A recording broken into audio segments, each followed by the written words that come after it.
Ela foi chamada de deusa, sedutora, manipuladora e até bruxa, mas acima de tudo, foi uma das mulheres mais inteligentes e poderosas da história.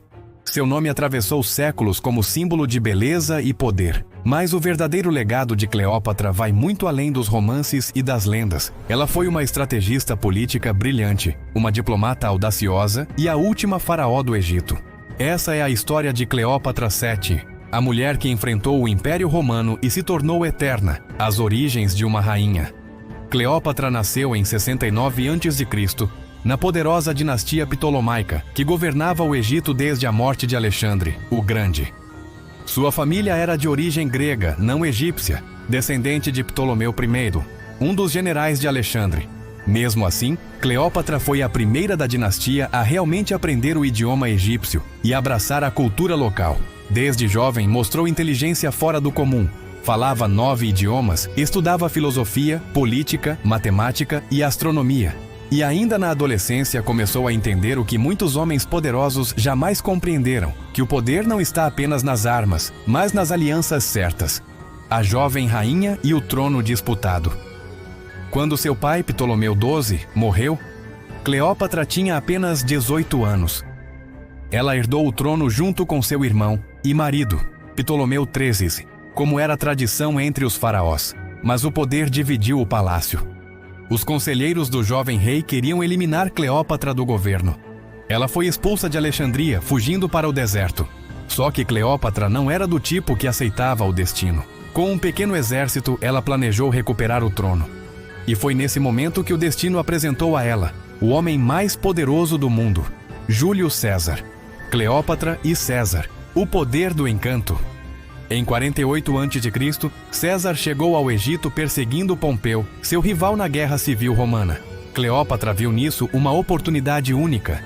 Segundo os relatos, ela se infiltrou secretamente no palácio de César, enrolada em um tapete, para pedir ajuda pessoalmente. O gesto foi ousado, teatral e genial. César ficou impressionado não apenas com sua beleza, mas com sua inteligência e coragem. Ele decidiu apoiá-la na disputa pelo trono. Com a ajuda de César, Cleópatra derrotou as forças de seu irmão e voltou a governar o Egito.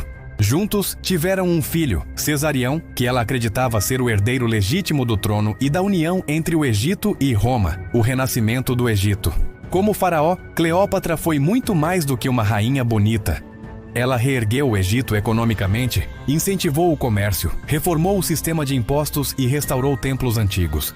Também manteve a autonomia egípcia em um momento em que Roma já controlava quase todo o Mediterrâneo. Cleópatra sabia jogar o jogo do poder. Se cercou de conselheiros sábios, dominava discursos públicos e manipulava símbolos religiosos para reforçar sua imagem divina. Em Alexandria foi cultuada como a encarnação viva da deusa Ísis, uma figura que simbolizava fertilidade, sabedoria e realeza. Ela se tornou o coração político e espiritual do Egito. Mas o destino ainda tinha mais um teste, e outro romano, em seu caminho. O encontro com Marco Antônio. Após o assassinato de César, Roma mergulhou em uma nova guerra civil. 3 homens dividiram o poder: Otávio, Lépido e Marco Antônio. Marco Antônio foi enviado ao Oriente para garantir o apoio do Egito. E quem o recebeu foi Cleópatra.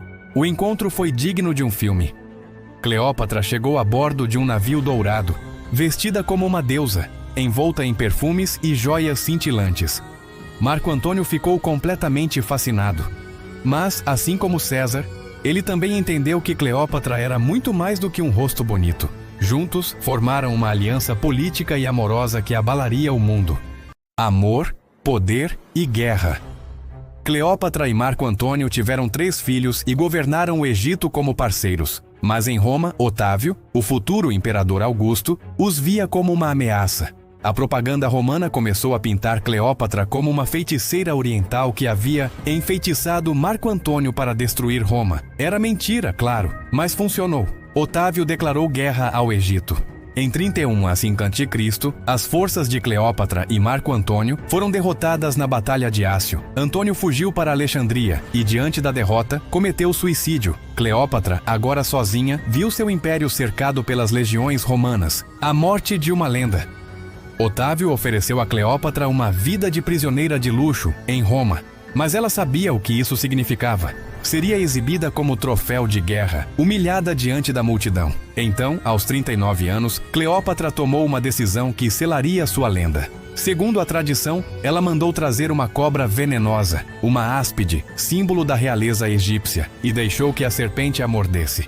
Morreu vestida como uma rainha, deitada em seu trono dourado. Quando os soldados romanos encontraram-na serena, com a coroa de Ísis na cabeça. Assim terminava o Egito dos faraós, e nascia o mito eterno de Cleópatra. O legado eterno. A morte de Cleópatra marcou o fim de uma era. O Egito tornou-se uma província de Roma, e Otávio se transformou em Augusto, o primeiro imperador romano. Mas Cleópatra não desapareceu. Por séculos, seu nome foi reinterpretado, ora como vilã, ora como heroína. Para os romanos, era o exemplo do perigo das mulheres poderosas. Para os modernos, é símbolo de inteligência, estratégia e resistência feminina. Ela foi uma mulher que, em um mundo dominado por homens e exércitos, usou a mente e o carisma como suas armas. Cleópatra não apenas governou um império, ela governou sua própria narrativa. E ainda hoje, 2000 anos depois, seu nome continua associado àquilo que ela sempre representou: poder, beleza e política. Porque algumas mulheres não precisam conquistar o mundo. Elas apenas precisam olhar para ele, e o mundo se curva. Deixe seu like, isso ajuda demais. E não esquece de se inscrever no canal para ficar por dentro de todas as histórias do mundo. Veja também 2 vídeos que você vai curtir. Um sobre Alexandre o Grande e outro sobre a ascensão e queda de Roma.